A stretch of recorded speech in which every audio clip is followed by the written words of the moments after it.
You're listening to Market the Brew, a leading resource for promoting and marketing craft beer. Join in as we share with you, straight from the source, tools and strategies craft brewers from around the country are using right now to achieve significant success.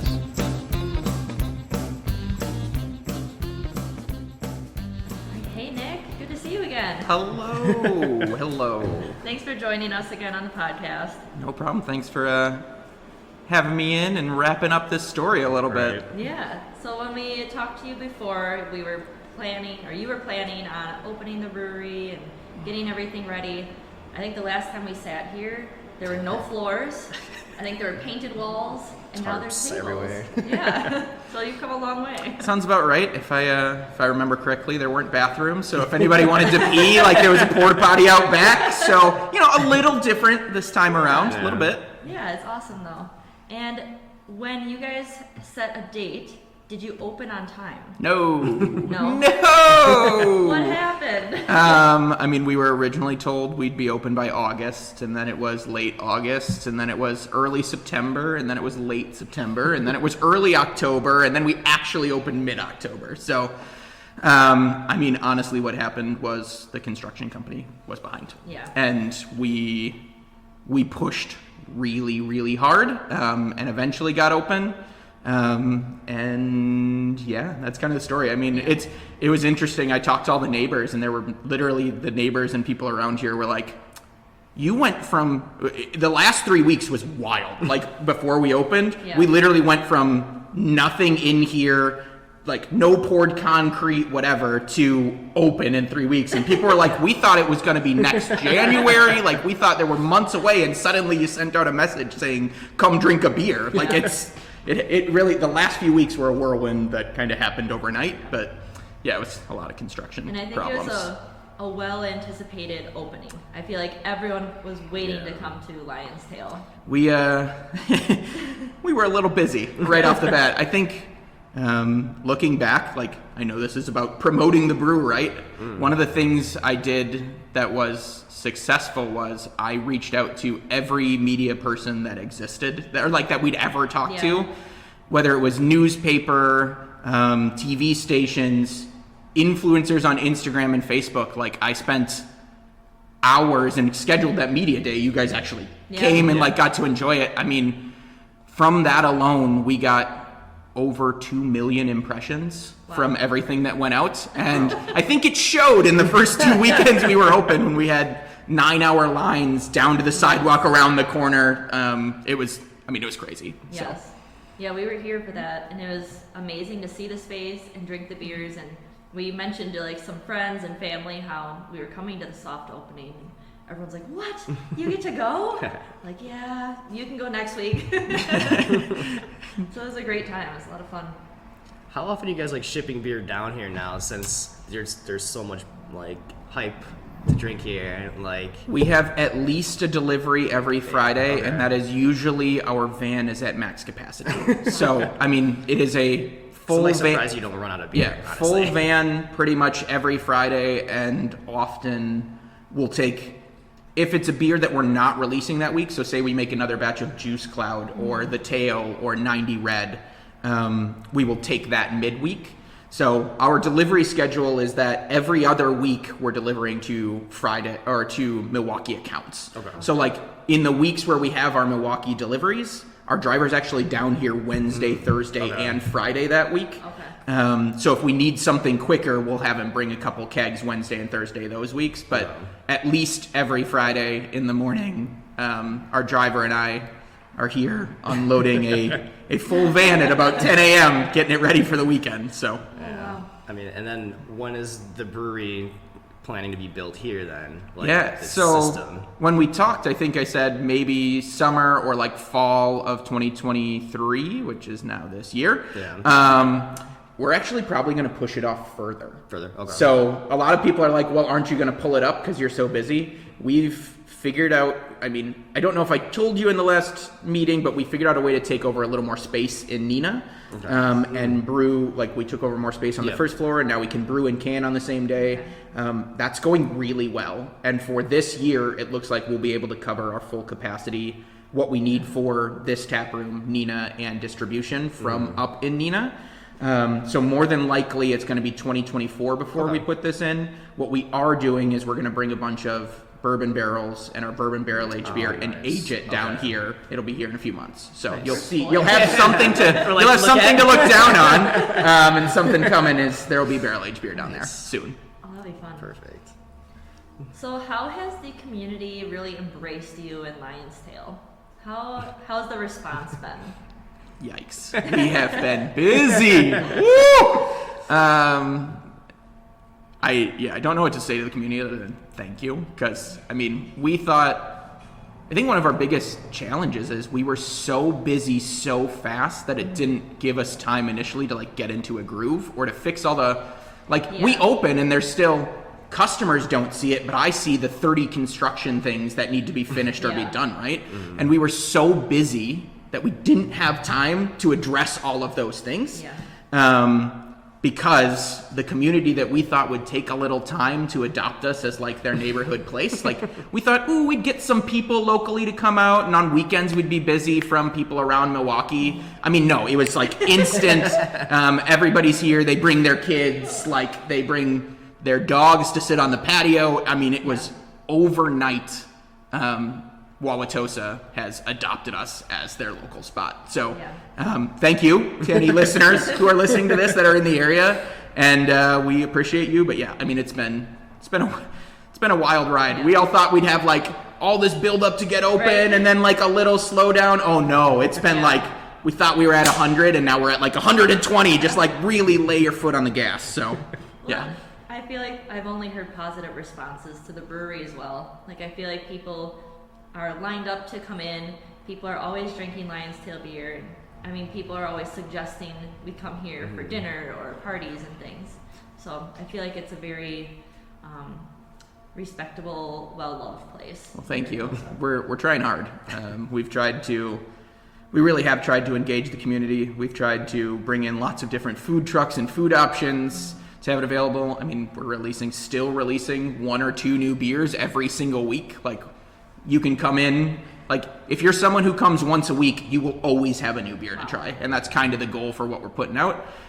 We've tried to be really kid friendly, like family friendly, and we have games over there and we're getting new stuff in all the time. Like we literally have juice boxes for sale, like for when you bring in your kids. So, I mean, we're trying to understand that being this close to like residential neighbors, you have to kind of run this place differently than a traditional brewery, and are striving to do that. Well, and it makes it more desirable for families or parents or people to come here now. Like it's an option. Like you don't have to leave your kids at home. You can bring them here and still enjoy a craft beer. So it's really nice. Oh, and they have brought their kids here. Kids inside, dogs outside, it's a party here. Kids outside, kids inside, kids in the bathrooms, kids in the basements, they're everywhere. They're just running. So you talked about the food trucks being here. Do you have a permanent food truck or do you have a rotation of who's coming? Kind of what does the food scene look like right now? Yeah, so there's 3 different options for food. Every day, you can order from Sendix, and Sendix will deliver over. If you look on the tables, there's a QR code, and you can get a couple different pizzas and some giant pretzels. That payment and transaction goes directly through Sendix. They bring it over to the bar, and we deliver it to your table. That's 7 days a week. Wow. 7 days a week, you're also able to carry in any food you want. So if you want to deliver, or if you want to pick stuff up, if you want to make sandwiches at home, if you want to have DoorDash, Uber Eats, any of those delivery companies deliver here, by all means, bring in whatever you want. And then we are trying to have food trucks as often as we can. So we don't have a permanent food truck. We've talked about that, talked to the city a little bit about it. I think it was something we thought we would need when we first opened, because we didn't know what the response would be like from food trucks that want to come out. Yeah. We are busy enough that a lot of food trucks want to come here. So I would say we're not actively pursuing the permanent food truck model any longer. We're more working with the hundreds of food trucks that Milwaukee has Yeah. to make sure they have time to set up here. So most Thursdays through Sundays, we have a food truck, and it's usually a truck comes once a week. A couple of them will come twice a week, depending on the time of year, but usually we'll have 4 different trucks during that time. You can always find our food truck schedule, who is coming, on our website. On the homepage, if you scroll to the bottom, there is an events section, and it will list what food trucks are coming what day, and the times they're going to be there. So, I mean, we've had Mexican, we've had fish fry, we've had Thai food, we've had Filipino food, we've had burgers, we've had, I don't know. I mean, You've had everything. we've had a whole plethora of people. Barbecue at one point. So I've got a staple of about 10 trucks right now that I'm working with to schedule, and we're always open to more. So if you're listening to this and you're a food truck, reach out on Instagram or on Facebook. I'm Nick. That comes to me. I manage those, so that'll get right to me. So you said obviously we've been really busy here. Which location is doing more sales, Tosa or Nina right now? Tosa.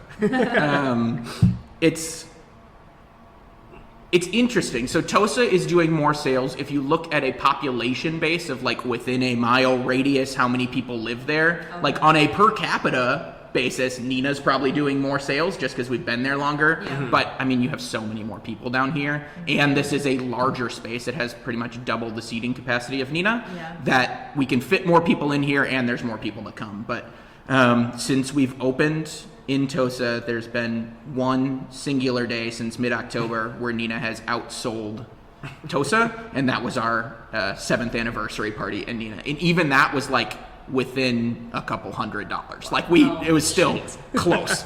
But we're definitely moving more beer out of Tosa than we do in Nina. There's also an interesting mix of we sell a lot more to-go beer. So like as a percentage of our sales, we sell more to-go beer in Nina. Okay. By far. Like if it's like a 70-30 mix of in-house versus 30% is like to-go in Nina, it's like 95.5 down here. So on tap, most of our sales down here are on tap, and we sell some to go. Like we sell a decent amount, but certainly not the percentage that we do in Nina, which like threw us for a loop. We thought more people, but there's also more places to buy and more established liquor stores and places to get your to go where people go. Yeah, there's also been an interesting mix of what types of beer people buy between the two, because it's not the same. Really? Yeah, so we thought it would be very similar to what is bought the most in Nina is bought down here, and honestly that's like Juice Cloud is always number one, followed very closely by our slushies and sours and a couple light beers. Like that's what sells in Nina. Yeah. We are IPAs all day down here. I mean, like no joke, the other week 7 of our 8 top selling beers out of this tap room were IPAs. Wow. IPAs, pale ales, hoppy beer, something in that realm. Don't get me wrong, slushies still do well, and so do sours, but like lighter beers and IPAs are crushing it down here. So it's meant we needed to change the type of beers we make and our production schedule to like accommodate both places versus what we used to do. So it's created some logistical stuff from the production side to work through. So interesting.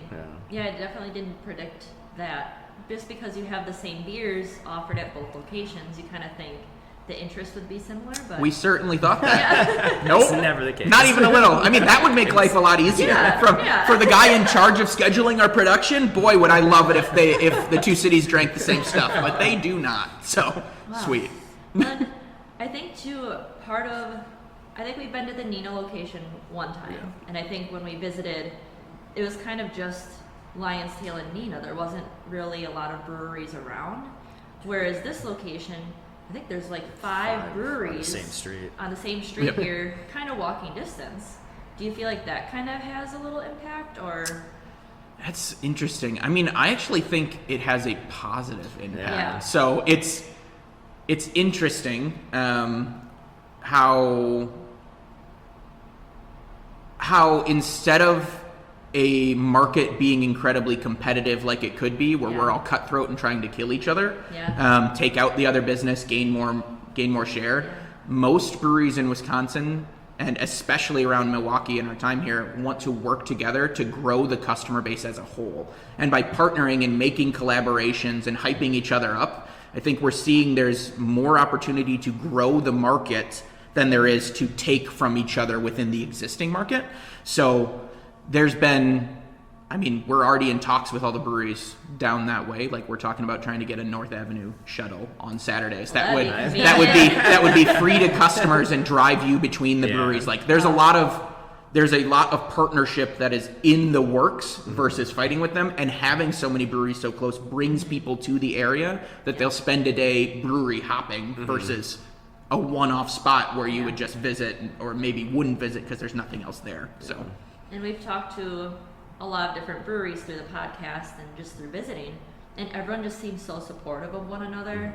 Like, even when we go to breweries, we see different owners or different staff members at each other's businesses. Like, it's just a very supportive community. Yeah, it certainly is. I mean, I love all of the breweries. I think we're now on like our third collab away from here.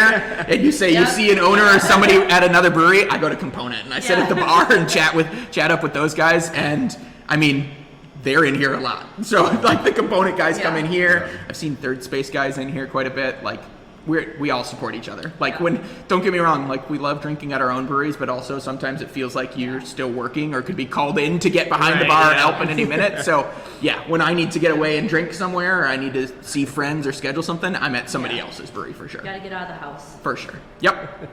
And you said that you've done the collaborations now. Have you talked about doing collaborations with any other local breweries, or not yet? Just because you have such a big name. And here. Have we talked? We haven't. We don't currently have anything in the works with others. I mean, we've talked to lots of breweries, right? Yeah. So part of us getting open down here is we knew we weren't going to have enough beer, so we did collaborations with, I think it was 9 breweries around Wisconsin to like have beer available for down here. So there is a lot of work that goes into coordinating those, and honestly, we needed a little break from collabs for a while. There was a lot of work that went into doing all of those, so at the moment we're focusing on making all of our barrel-aged beer for the year. We are getting ready to start making our Oktoberfest for the year, so we, as a brewery, are one of the ones that still makes a very traditional Marzen, like brews it in March and lets it lager until we release it later in the year. So we're making room on the schedule to make more Oktoberfest than we've ever made by a lot, by like double because of this location. So that's our focus. Yeah. Oh, trust me. Again, as the guy who schedules our production, let me tell you, it's wild to be thinking about Oktoberfest in February. So the year just started. Yeah. Yep. So what was one of the biggest surprises for you when you were opening? Was there anything that really kind of, like in a positive way, like really blew your mind? So busy. So busy. Honestly, that was the biggest surprise for me, is how many people came out. Like, I knew we had a decent reputation down here as a brewery. I knew our name was kind of out there, but we've never really advertised. Like, we've never, all of our growth was through word of mouth or us posting on social medias. And if you looked at the breakdown of our followers on Facebook and Instagram, it was like 75% is Fox Valley, 20% is Milwaukee, and the rest is from like other places around the state of the country. So like, it wasn't we didn't have a huge following down here at the time, so we really thought there would be a slower ramp up period. It would take us time and a lot more advertising to get people in here. It did not. It was full speed ahead from day one. So Probably go like a month without posting, and you would still have people lined up at the door. we won't. I will not do that. But you know, that'd be an interesting test. Sure. We'll just take my word for it. Yeah. Let's just believe that would happen. Yeah. And was there anything through this experience that you learned about and you might have done differently? Yeah. I think we would have. We got so busy right off the bat that, as I said, we still had a number of little projects in the actual construction that needed to be finished, and we kind of let those fall off because we were focused on just having enough beer and making the place look acceptable for customers to come in and want to drink here. Like, we were focused on so much on maintaining a good environment for customers and a good reputation off the bat that we are still dealing with construction stuff not being done today. So like, we just had finished our roof replacement like a week and a half ago. Right? Like, you guys don't see it, but we certainly see it, and what it has done is it makes it harder to keep the place open and running well. Like, we as employees and as managers have had to fill in for a number of little gaps. We've had to create workarounds that like make us a lot less efficient and make being able to maintain the environment for customers so much more labor intensive on us, that I think we either would have had more employees or had more managers, or maybe I wouldn't have promoted so hard right at the beginning so that we could have a little more soft opening. I don't exactly know. I just know it would have been very helpful to have some of this construction work done earlier in the process, because it meant every little thing we did has been more labor intensive than it has to be in a time where we already were working so hard trying to maintain the place. So That's like a good piece of knowledge, a good tip for people who are trying to open a business. Those are things you don't always think about. Big things rather than little projects. Yeah, pro tip, be ready to work like 16 to 18 hours a day for 4.5 months straight. It's going to happen if you're opening a business, so good luck. I'm not tired at all. It's perfectly fine. We're going to try to get you a vacation. Send you to Europe. Yeah, let's do this. So you got any events coming up? We don't. Yes. Not that I'm officially ready to announce and say exactly what it is yet. One of the... Oh, God, no. That Oktoberfest in Neenah is like... It's our pride and joy. Like, we do Oktoberfest in September in Neenah every year. It's a 2-day outdoor festival on a weekend. It's amazing, but it is so much work. And we've talked about having another event like that down here, and the first suggestion was, well, we should just do Oktoberfest. And I said it's all hands on deck, and I cannot possibly, like, our team, we cannot expect them to have to work the hours that goes into making that possible 2 weekends in a row or the same weekend. Like, we literally don't have the staff to do that. So it will not be Oktoberfest. Sorry, everybody. I mean, we'd love to. But we've got a couple things and ideas in the works for like late spring, early summer. So we want Tosa to have its own big festival like that. And we're still figuring out exactly what that is. We are going to open early on 4th of July. So in Tosa, the 4th of July parade goes right past us on North Avenue. People start setting out their chairs and lining up at 6 a.m. We're going to be open at 6 or 7 in the morning. If you're wild and want a beer that early, come on out. We kegs and eggs. Yeah, I'll get a food truck. Somebody serving up eggs and bacon. Like that's not a bad idea. Thanks for that. Totally gonna steal it. But we want to rent out like our picnic tables on the patio to people. Maybe do that for a charity, auction off some of the money from that to some local charities that are of interest to people. We'll figure something out. I don't know exactly what that is. And then we're doing some stuff for St. Patty's Day. So super informal, working through exactly what that's going to be. But it's right now we've got a food truck coming that'll have Reubens and corned beef and cabbage. I've got some Irish dancers, like little kids coming to do their dances on Friday and Saturday. I finally convinced our owner Alex to let me dye some beer green. Ooh. So, party, get some green pregame light. Yeah. And we're releasing an Irish red this year for St. Patty's Day, so just in time for that. It's going to be aged in Tullamore barrels, or aged along with some Tullamore staves, so it's going to be a really interesting beer. And then, we just started doing yoga. We've talked about doing some bar classes. Like, if there's things like that people are interested in, or if you're someone who runs one of those classes and wants to come out again, reach out on Instagram, Facebook. I'm Nick. You'll get in touch with me, and I'll work something out. When I think St. Patrick's Day is on a Friday. Oh yeah, it's on a Friday. It's on a Friday. The second day, we're gonna be real busy. So. Absolutely. And are there any like bonuses, like if you wear a Marquette jersey and cheer for your team? Maybe if you wear a Marquette jersey as like a diehard Marquette fan and season ticket holder, I could give you some money off beer. We'll see. Oh, that'd be fun. Yeah. Well, it sounds like you have a lot of fun things happening here. A lot to stay busy and a lot for the city to come out and join you for. Yeah. So, was there anything that we missed that you wanted to share before we get going? No, I mean we've got to just. I would say selfish plug. Like follow us on social media. We've got a lot of big things in the works. So things that I can't quite announce yet this year. I can't announce we're sponsoring a soccer team. Milwaukee Torrent plays at Hart Park in Wauwatosa. Watch this summer. Come buy some beers because we'll be selling beers at the game. We got a lot more than that happening. We've got some. We got some big stuff. So we'll be following, we'll be posting about all of our times that we visit here too. Please do. Yeah, get more people, bring them all in. You don't have enough here. No, absolutely not. Never enough people. How are we going to open a third location if people don't keep coming and buying beer? Oh, well, thank you so much for chatting with us. It's always good to talk to you. Yeah, thanks guys. We've reached the end of this episode, but there's plenty more to keep you busy. For online source materials and proven case studies delivered right to your inbox, sign up for our mailing list by visiting marketthebrew.com. We'll see you next time on Market the Brew.